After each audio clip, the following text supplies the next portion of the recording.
చిక్కడపల్లి పోలీసుల షోకాజ్ నోటీసులకు సంధ్య థియేటర్ యాజమాన్యం బదిలిచ్చింది. న్యాయవాదుల ద్వారా పోలీసులకు సంధ్య థియేటర్ యాజమాన్యం లేఖను పంపింది. థియేటర్కు అన్ని అనుమతులు ఉన్నాయని, 45 ఏళ్లుగా థియేటర్ నిర్వహిస్తున్నామని లేఖలో స్పష్టం చేసింది. గతంలో ఎన్నడూ ఇలాంటి ఘటన చోటు చేసుకోలేదని, పుష్ప 2 ప్రీమియర్ షో సమయంలో థియేటర్లో 80 మంది స్టాఫ్ విధుల్లో ఉన్నారని లేఖలో వివరణ ఇచ్చింది.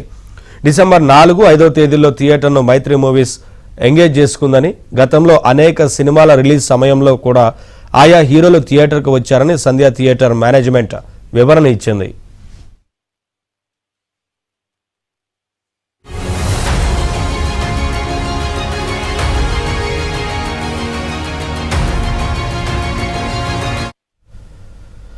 ఇదే అంశానికి సంబంధించి మరింత సమాచారం మా క్రైమ్ కరెస్పాండెంట్ ప్రవీణ్ అందిస్తారు. ప్రవీణ్, సంధ్య థియేటర్ యాజమాన్యం వారి అడ్వకేట్ ద్వారా ఇప్పటికే వివరణ ఇచ్చినట్లుగా తెలుస్తా ఉంది కదా, ఏంటి వివరాలు?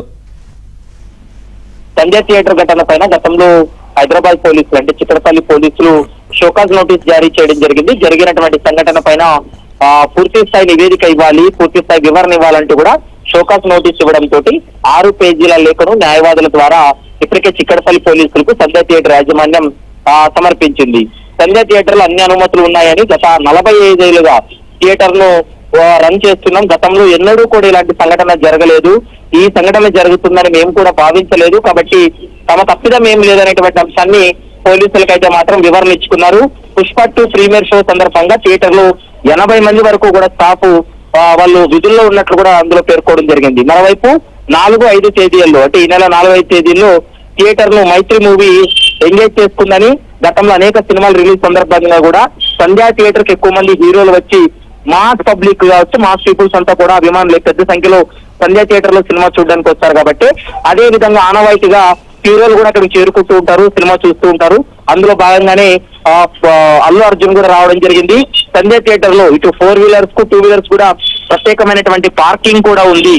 కానీ ఇందులో మా తప్పిదం లేదు, మా సిబ్బంది కూడా అలర్ట్ గానే ఉన్నారు.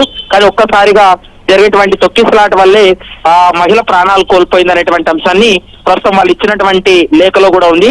మరి షోకాజ్ నోటీస్ కు రిప్లై గానే వాళ్ళు ఇచ్చారు కాబట్టి మరి పోలీసులు దానిపైన ఎలాంటి నిర్ణయం తీసుకోబోతున్నారు, వీళ్ళు ఇచ్చినటువంటి వివరణకు సంతృప్తి చెందుతారా లేదా అనేది మాత్రం చూడాల్సినటువంటి అవసరం ఉంటుంది. Naveen, thank you Praveen, thanks for the updates.